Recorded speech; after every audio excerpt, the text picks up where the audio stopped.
지금 이 방송을 듣고 계신 청취자님, 며칠 전에 저기 영국에서 자산 규모가 고작 한 24억 파운드짜리, 그러니까 되게 무명의 작은 모기지 회사가 파산했거든요. 네, 맞아요. 우리 돈으로 치면 한 4조 원 정도 되는 규모죠. 그렇죠. 4조 원이 큰 돈이긴 한데 사실 글로벌 금융시장 전체 사이즈를 생각하면 그야말로 막 먼지 같은 존재잖아요. 거의 티도 안 나는 수준이라고 볼 수 있죠, 사실. 네, 근데 정말 엉뚱하게도 그 파산 소식이 딱 전해진 당일에 그 세계 경제의 심장이라고 할 수 있는 미국 10년물 국채 금리가 완전 수직으로 낙하를 해버렸단 말이죠. 네, 시장이 엄청나게 크게 반응을 했죠. 그러니까요. 태평양 건너 영국의 그 아주 작은 나비 날개짓 하나가 미국 채권 시장의 발작을 일으킨 거잖아요. 이게 도대체 왜 그런 걸까요? 표면적으로만 보면 진짜 이해하기 힘든 기이한 현상이죠. 영국 구석에 있는 작은 대출회사가 문을 닫았는데 왜 뜬금없이 미국의 국채 금리가 움직이는가? 네, 전혀 상관없어 보이거든요. 그렇죠. 이 연결고리를 풀려면 그 금융시장이 위기를 딱 감지했을 때 본능적으로 작동하는 메커니즘을 좀 들여다봐야 합니다. 흔히 말하는 안전자산 선호 현상, 즉 Flight to Quality라는 개념이죠. 잠깐만요. 그러면 미국 국채 금리가 수직으로 낙하했다는 게 막 미국 경제가 좋아서 금리가 안정됐다는 그런 좋은 소식이 아니라 시장이 완전 패닉에 빠졌다는 증거라는 말씀이신가요? 정확하게 보셨습니다. 그 기관 투자자들의 심리를 한번 상상해 보시죠. 영국의 모기지 회사가 파산했다는 뉴스를 본 순간 월스트리트의 트레이더들은 막 머릿속이 복잡해지는 겁니다. 약간 불안해지는 거군요. 네, 이거 혹시 유럽이나 영국의 비상장 금융시장 어딘가에 우리가 전혀 모르는 거대한 부실이 골마 터지기 시작한 거 아니야? 이런 공포를 확 느끼게 되거든요. 보이지 않는 곳에서 뭔가 큰일이 났다, 이렇게요? 그렇죠. 그럼 이 사람들은 당장 어떻게 행동할까요? 조금이라도 위험해 보이는 자산, 그러니까 주식이나 기업 대출에 들어갔던 돈을 미친 듯이 빼내기 시작합니다. 일단 살아야 되니까 현금화하거나 안전한 곳으로 도망가겠네요. 맞아요. 그리고 지구상에서 가장 안전하다고 평가받는 자산, 바로 미국 연방정부가 보증하는 미국 국채로 돈을 전부 피신시키는 거죠. 그러니까 국채를 사려는 사람들이 갑자기 시장에 막 몰려드니까 당연히 국채의 가격은 폭등하게 되는 거고요. 네, 수요가 몰리니까요. 그리고 채권 시장의 그 수학적 원리에 따라서 가격이 오르면 반대로 금리, 즉 수익률은 떨어지게 되는 거잖아요. 네, 채권 가격과 금리는 반대로 움직이니까요. 완벽한 이해입니다. 이제야 퍼즐이 맞춰지네요. 그러니까 금리가 수직 낙하했다는 건 결국 그만큼 돈들이 막 살려달라고 비명을 지르면서 가장 안전한 곳으로 도망쳤다는 뜻이군요. 바로 그겁니다. 그래서 시장의 베테랑들은 이번 영국의 그 작은 회사 파산을 절대 단순한 해프닝으로 보지 않더라고요. 단순한 해프닝이 아니라 뭔가 징조라는 건가요? 네, 그들만의 은어로 주방 구석에서 우연히 발견된 첫 번째 바퀴벌레라고 부릅니다. 바퀴벌레요. 느낌이 확 오는데요. 대낮에 바퀴벌레 한 마리가 우리 눈에 띄었다면 그 보이지 않는 벽장 뒤에는 이미 수천 수만 마리가 득실거리고 있다는 뜻이잖아요. 소름 돋네요. 좋습니다. 그럼 오늘 저희가 다룰 이 심층 탐구의 미션이 아주 명확해졌습니다. 네, 어떤 걸 파헤쳐 볼까요? 오늘 저희가 준비한 자료들이 그 최근 매크로 경제랑 사모대출 리스크를 아주 심도 있게 다룬 실전 경제 인터뷰 대본들이거든요. 아주 흥미로운 자료들이죠. 네, 그래서 이 자료들을 바탕으로 도대체 저 벽장 뒤에 어떤 바퀴벌레들이 숨어 있는지 저희가 낱낱이 파헤쳐 보는 겁니다. 좋습니다. 그리고 나아가서 이 태평양 너머의 거시적인 금융 불안이 어떻게 지금 이 방송을 듣고 계신 청취자님의 내년 초 전세대출 만기라던가 당장 다음 달 주택담보대출 이자 그리고 심지어 다음 주 신용카드 결제일과 소름 돋도록 직접적으로 연결되어 있는지 그 숨겨진 고리를 하나하나 해체해 보겠습니다. 아주 중요한 미션이네요. 이 복잡한 사실을 풀기 위해서 우리는 먼저 사모대출, 그러니까 프라이빗 크레딧이라는 무대가 어떤 곳인지 좀 짚고 넘어갈 필요가 있습니다. 사모대출이요. 사실 청취자 여러분 중에는 이 단어가 되게 생소하게 느끼실 분들도 꽤 계실 것 같거든요. 네, 충분히 그럴 수 있죠. 아주 쉽게 말씀드리면 우리가 일상적으로 아는 국민은행, 신한은행 같은 전통적인 시중은행이 아니라 거대한 기관 투자자나 사모펀드들이 기업한테 직접 돈을 빌려주는 시장을 말합니다. 은행이 아니라 펀드 같은 곳에서 돈을 쏴주는 거군요. 근데 기업들 입장에서는 왜 이자가 더 싼 시중은행을 놔두고 굳이 더 비싼 사모대출을 쓰는 건가요? 여러 가지 복합적인 이유가 있지만 가장 큰 이유는 은행의 그 깐깐한 규제를 피할 수 있기 때문입니다. 아, 은행은 심사가 까다로우니까요. 맞아요. 예를 들어 신용도가 약간 애매하거나 구조가 엄청 복잡한 인수합병을 진행해야 하거나 혹은 돈이 당장 내일 엄청나게 급하게 필요할 때 은행은 대출을 거절하거나 서류 심사만 몇 달이 걸리거든요. 그렇죠. 은행은 절차가 생명이니까. 하지만 사모 대출 기관들은 더 높은 이자를 챙기는 대신에 아주 빠르고 유연하게 돈을 싸줍니다. 아, 비싼 대신 빠르고 확실하다. 네, 근데 여기서 진짜 치명적인 문제가 발생합니다. 이 시장이 철저하게 사적인 계약으로만 이루어지다 보니까 겉으로 정보가 투명하게 드러나질 않아요. 규제의 사각지대인 거죠. 누가 얼마를 어떤 조건으로 빌렸는지 밖에서는 전혀 알 수가 없는 말 그대로 보이지 않는 그림자 금융이군요. 정확한 표현입니다. 그림자 금융이죠. 그럼 시간을 조금 거슬러 올라가 보죠. 도대체 이 거대한 그림자 금융에 무슨 일이 있었길래 바퀴벌레 얘기가 나오는 건가요? 시계를 정확히 2021년으로 한번 되돌려 보겠습니다. 청취자님도 아마 생생하게 기억하실 텐데요. 팬데믹 시절 전 세계 중앙은행들이 경기를 어떻게든 부양하겠다면서 사실상 공짜에 가까운 돈을 시장에 무제한으로 뿌렸잖아요. 아, 그때 진짜 돈 복사게 돌아가는 줄 알았죠. 완전 제로금리 시대였잖아요. 네, 맞습니다. 그때 개인들이 은행 가서 마이너스 통장 뚫으면 금리가 막 2%대 이랬던 것처럼 글로벌 거대 기업들도 앞다투어서 아주 싼 이자로 어마어마한 돈을 사모대출 시장에서 빌렸습니다. 하긴 그때는 빚을 안 내면 오히려 바보 소리를 듣던 시절이었으니까요. 자산 가격이 자고 일어나면 매일 오르던 때였잖아요. 그렇죠.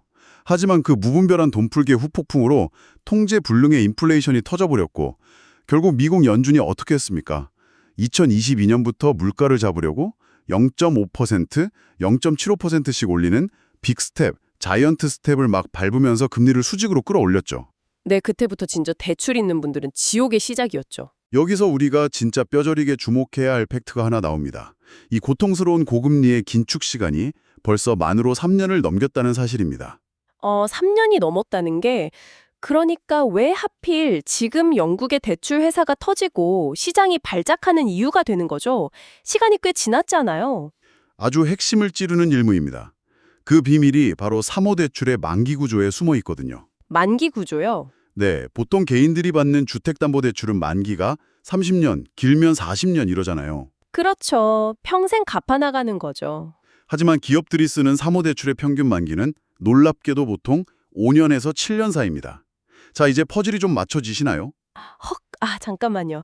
그러니까 2021년 혹은 그 이전에 그 막 1, 2%대 초저금리로 수백억, 수천억을 빌렸던 기업들의 대출 만기가 바로 올해부터 본격적으로 도래하고 있다는 뜻인가요? 네, 소름 돋게도 정확합니다.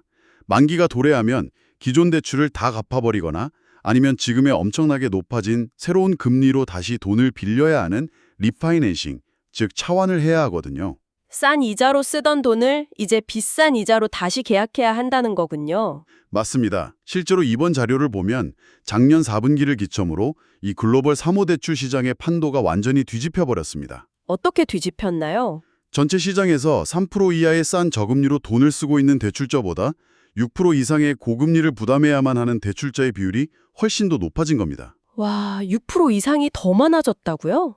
네, 통계적으로 이제 고금리의 진짜 청구서가 기업들 문 앞으로 날아오기 시작했다는 거죠. 이거 진짜 숨이 턱 막히는 상황이네요.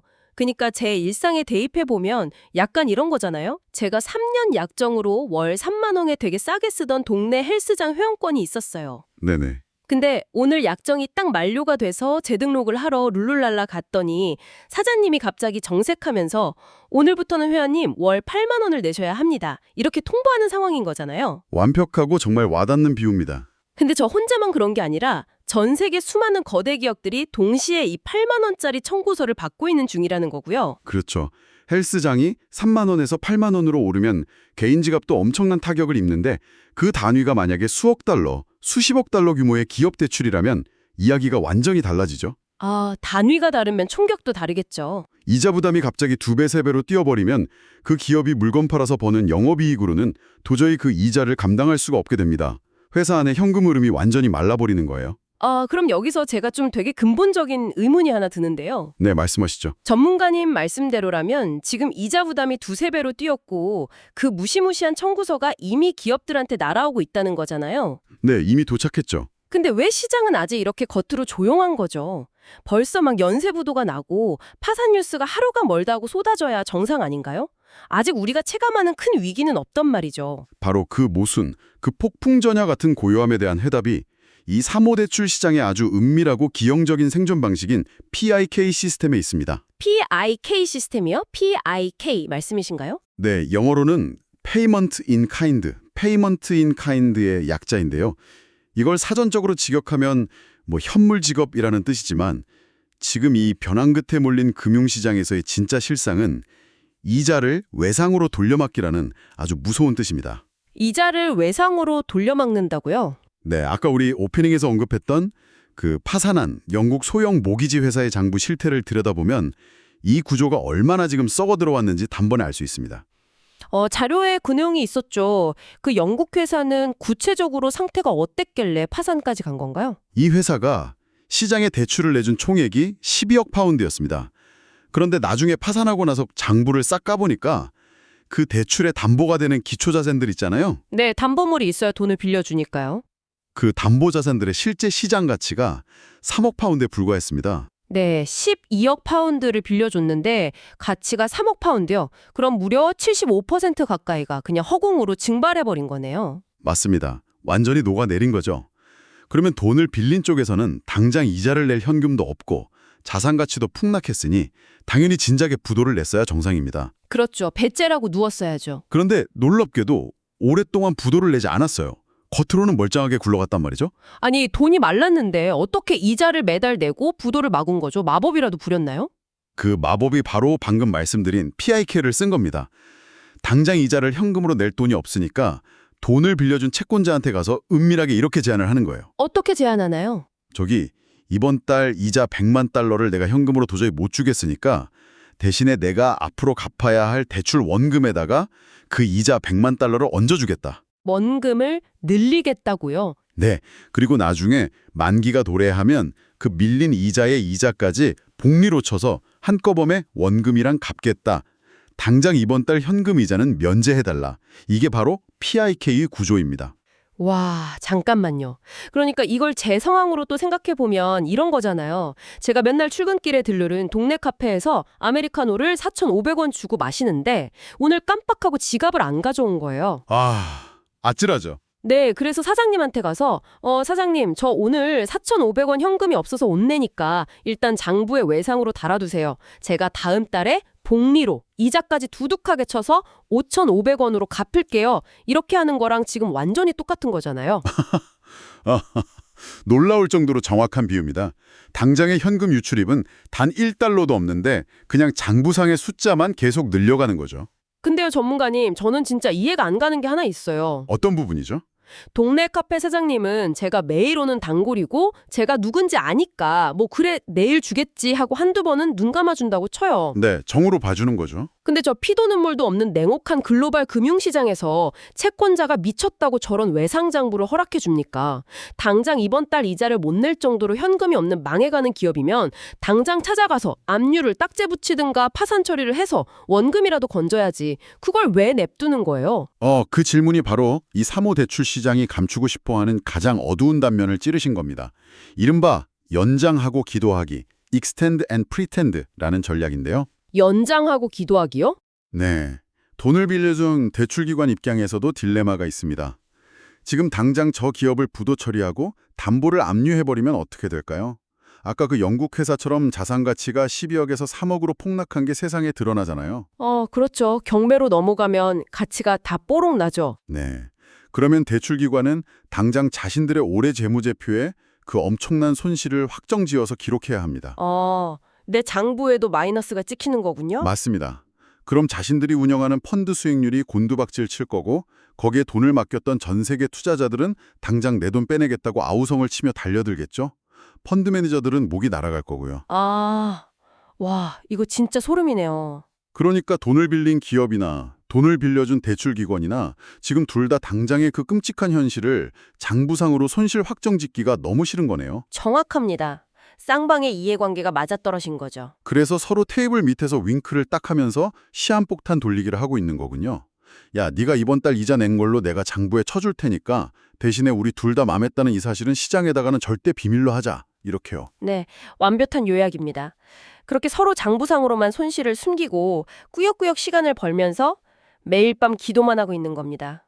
제발 거시경제가 다시 좋아져서 중앙은행이 금리를 확팍 내려주기를요. 와, 진짜 모래성 같은 거네요. 문제는요, 이 무서운 폭탄 돌리기 짓을 지금 얼마나 많은 글로벌 기업들이 하고 있느냐는 겁니다. 이번 심층 분석 자료에 나온 수치를 들으시면 아마 청취자님들도 등골이 서늘해지실 겁니다. 얼마나 많길래요? 자료에 따르면 2021년 제로 금리 시절까지만 해도 이 사모대출 시장에서 PIK, 외상장부를 사용하는 비율은 전체의 20%대 정도였습니다. 뭐 건강한 수준이었죠. 네, 그 정도면 뭐 일시적인 자금 경색이니까 봐줄만 하네요. 그런데 고금리가 누적된 작년 4분기에 이 비율이 무려 몇 %까지 치솟았는지 아십니까? 자그마치 60%에 육박했습니다. 네, 잠깐만요. 지금 글로벌 사모대출 시장 규모가 아까 자료 보니까 막 1조 5천억에서 2조 달러? 우리 돈으로 2천조 원이 훌쩍 넘는 거대한 시장이잖아요. 네, 어마어마한 규모죠. 근데 그 어마어마한 시장의 60%가 지금 당장 아메리카노 값 4,500원을 현금으로 낼 돈이 없어서 외상장부를 쓰고 버티고 있다고요? 아니 그럼 그중에서 아주 일부만 어디서 펑크가 툭 나도 그냥 도미노처럼 연쇄부도가 나는 거 아닙니까? 바로 그 지점이 전문가들이 가장 두려워하는 포인트입니다. 임을 비유하자면요. 겉으로 보기엔 되게 멀쩡하고 예쁜 2층짜리 목주주택이 하나 있는 거예요. 페인트 칠도 아주 깨끗하게 되어 있고요. 겉보기엔 멀쩡한 집. 네. 그런데 그 예쁜 벽장 뒤에선 수십만 마리의 흰개미떼가 집을 지탱하는 기둥 속을 매일매일 파먹으면서 갉아먹고 있는 상황인 겁니다. 아, 속은 다 썩어 문드러지고 있군요. 네. 당장 오늘 밤, 내일 아침에 그 집이 와르르 무너지진 않겠죠. 하지만 보이지 않는 곳에서 집의 뼈대가 완전히 통통 비어가고 있는 치명적이고 돌이킬 수 없는 상황인 겁니다. 이 흰개미들이 바로 현금 없이 장부에만 쌓여가는 PIK 이자인 거고요. 와, 일부 전문가들은 이걸 착한 암이라고 부르기도 한다면서요. 네, 당장 발작을 일으키진 않으니까 착한 암이라고 부르는데 결국 암은 암이죠. 아니 근데요 전문가님, 만약에 그게 당장 안 죽는 착한 암이라면 굳이 지금 무리해서 수술대에 올리지 않고 그냥 약물 치료하면서 경제가 자연스럽게 회복되기를 기다리면 되는 거 아닌가요? 우리가 벌써부터 내일 위기가 터질 거라고 겁먹을 필요가 있나 싶어서요. 아주 날카로운 지적이십니다. 그런데 문제가 뭐냐면 그 암세포가 지금 전이되는 속도가 너무 빠르다는 겁니다. 이 착한 암 혹은 경제의 흰개미를 박멸할 수 있는 유일하고도 가장 강력한 살충제는 딱 하나밖에 없습니다. 바로 중앙은행이 기준금리를 대폭 인하해 주는 거죠. 아, 금리를 낮춰야 이자 부담이 줄어드니까요. 맞습니다. 금리를 낮춰주면 기업들이 숨을 쉬고 다시 시중에 현금이 돌면서 밀린 외상값을 갚을 여력이 생기거든요. 그런데 여기서 전 세계 중앙은행들, 특히 미국 연준의 치명적인 딜레마가 발생합니다. 딜레마요? 네, 지금 연준도 저기 벽장 뒤에 흰개미가 득실거리는 걸 알아요. 그래서 당장 창고에서 살충제를 꺼내서 팍팍 뿌리고 싶은데 뿌릴 수가 없는 상황에 처해 있습니다. 왜 못 뿌리죠? 당장 집이 무너지게 생겼는데 빨리 금리 내려서 살려야 되는 거 아닌가요? 바로 인플레이션이라는 훨씬 더 무서운 부작용 때문입니다. 아, 물가. 네. 청취자님들도 매일 뉴스 보셔서 아시겠지만 최근 중동에서 벌어지는 전쟁이나 각종 지정학적 리스크들 때문에 국제 유가가 계속 불안하게 들썩이고 있잖아요. 네, 기름값이 심상치 않더라고요. 이런 상황에서 섣불리 물가가 다시 오를 조짐을 보이는데 중앙은행이 저 기업들 무너지는 거 막아주겠다고 금리를 팍 내려버리면 어떻게 될까요? 시중에 돈이 확 풀리면서 다시 물가가 폭등해버립니다. 아, 빈대 잡으려다가 초과삼관 다 태우는 격이 되는 거군요. 정확합니다. 심지어 최근에는 일부 매크로 전문가들 사이에서 물가를 잡으려면 오히려 금리를 지금보다 더 올려야 한다는 절망적인 진단까지 슬슬 나오고 있습니다. 와, 금리를 더 올려야 한다고요? 네, 살충제를 뿌리기는커녕 흰개미들한테 영양제를 더 줘야 할 판국이 된 겁니다. 사면초가죠. 듣고 보니까 진짜 답이 없는 사면초가네요. 근데요, 여기까지 쭉 들으신 청취자님들 입장에서는 약간 이런 생각하실 수도 있을 것 같아요. 어떤 생각이실까요? 아니, 태평양 건너 미국이나 유럽의 무슨 사모펀드나 기업들이 지들끼리 외상장부를 쓰든 말든 그게 나랑 도대체 무슨 상관이지. 나는 내일 모레 출근해서 월급 받는 평범한 사람인데 이렇게 생각하실 수 있잖아요. 충분히 그렇게 느끼실 수 있죠. 남의 나라 이야기 같으니까요. 네, 이 글로벌 금융의 흰개미들이 도대체 우리 집 앞의 현실, 그러니까 한국의 평범한 30대, 40대 직장인들의 삶에는 구체적으로 어떤 영향을 어떤 형태로 나타나고 있나요? 아주 중요한 포인트인데요. 그 충격파는 이미 우리 청취자님들이 이용하시는 한국 시중은행의 대출 창구까지 아주 깊숙하게 밀려와 있습니다. 벌써요? 네, 글로벌 시장에 아까 말한 그 금리 인하라는 살충제를 못 뿌리고 이 고금리 환경이 전 세계적으로 장기화되다 보니까 한국의 은행들도 영업을 하려면 돈을 구해와야 하는데 그 자금을 조달하는 비용이 치솟고 있는 겁니다. 아, 은행도 돈을 떼와서 우리한테 대출을 해주는 거니까요. 맞습니다. 해외에서 돈을 빌려오거나 은행채를 발행할 때 예전보다 훨씬 더 비싼 이자를 줘야 하거든요. 그런데 은행은 자선단체가 아니잖아요. 철저한 영리기업이죠. 네, 자신들의 조달 비용이 오르면 당연히 그 부담을 누구한테 넘기겠습니까? 대출을 받는 고객들한테 그대로 전가하는 겁니다. 아, 그래서 최근에 한국은행은 기준금리를 안 올리고 계속 동결하고 있는데도 시중은행에 가면 주택담보대출 금리가 슬금슬금 오르고 있는 게 바로 그 이유 때문이군요. 정확하게 짚으셨습니다. 기억하시겠지만 2022년에서 2023년으로 막 넘어갈 때 그 지독하게 금리가 오르던 시기에도 한국의 주택담보대출 금리는 정부가 엄청나게 압박을 하고 은행들이 자체 마진을 깎아가면서 어떻게든 4%대 후반을 방어해냈습니다. 네, 그때 뉴스에서 매일 은행들 보고 이자 장사하지 말라고 때렸었죠. 그런데 최근 상황을 보면 고객의 신용도에 따른 가산금리 조정도 전혀 없었는데 그냥 시중은행 주담대 금리가 슬며시 다시 5%를 뚫고 올라가는 일들이 비일비재하게 벌어지고 있습니다. 아, 그러니까 글로벌 사모시장의 그 썩어가는 부실을 막기 위해서 미국이 억지로 유지하고 있는 전 세계적인 고금리 환경이 결국 돌고 돌아서 한국 대출자들의 목을 같이 서서히 조르고 있다는 거네요. 네, 안타깝지만 그게 팩트입니다. 아, 이거 진짜 심각한데요. 정부는 지금 가계부채나 집값 잡겠다고 스트레스 DSR 같은 걸로 대출 한도로 꽉꽉 줄여버리고 있고 은행 대출 금리는 방금 말씀하신 외부 요인 때문에 계속 오르고 있고요. 네, 양쪽에서 조여오는 거죠. 그렇다면 한 몇 년 전에 이른바 영끌을 해서 서울 외곽에 전세 끼고 무리해서 집을 산 40대 가장이나 아니면 당장 매달 변동금리로 주담대 이자를 갚아야 하는 30대 평범한 직장인들에게 이 상황은 과장이 아니라 진짜 말 그대로 터지기 직전의 시한폭탄 아닙니까? 맞습니다. 거시경제의 복잡한 문제 같지만 결국 철저하게 미시적인 우리 개인의 통장 잔고 그리고 개인의 파산 위험으로 직결되는 겁니다. 네, 킵으로 와닿네요. 게다가 바다 건너 미국의 식물 소비 지표들도 심상치 않게 꺾이기 시작했어요. 예를 들어 미국의 신규 주택 판매 건수가 전월 대비 무려 17%나 폭락을 했고요. 17%요? 엄청나게 빠졌네요. 네. 그리고 신용카드 장기 연체율은 이미 2008년 글로벌 금융위기 시절 수준에 근접했다는 끔찍한 경고 신호들이 시장 곳곳에서 빨간불로 깜빡이고 있습니다. 잠깐만요. 2008년 금융위기요? 아까 방송 초반에 전문가님이 말씀하셨던 그 첫 번째 바퀴벌레가 이제 부엌 구석을 넘어서 아예 우리 집 거실 한복판으로 기어 나오고 있다는 뜻인가요? 네. 이번 분석 자료에서도 아주 무서운 역사적 데자뷰를 콕 집어서 언급하고 있습니다. 시간을 2007년으로 돌려보면요. 네, 금융위기 직전이네요. 그때 프랑스의 아주 유력한 금융기관인 BNP 파리바가 갑자기 자기들 산하에 있는 펀드 3개의 환매를 중단해버리는 사태가 있었습니다. 고객들한테 돈을 못 돌려주겠다고 배를 짠 거군요. 네. 근데 그때 월스트리트의 수많은 낙관론자들과 정부 고위 관리들은 TV에 나와서 다들 이렇게 말했어요. 저건 서브프라임 모기지라는 아주 특정한 시장의 일시적이고 국지적인 문제일 뿐이다. 아, 꼬리 자르기 식으로 축소하려고 했군요. 네. 우리 미국 경제의 펀더멘털은 튼튼하며 시스템 전반의 리스크로 절대 번지지 않는다라고 호언장담을 했죠. 하지만 역사가 증명하듯이 그 말은 철저하게 틀렸잖아요. 네.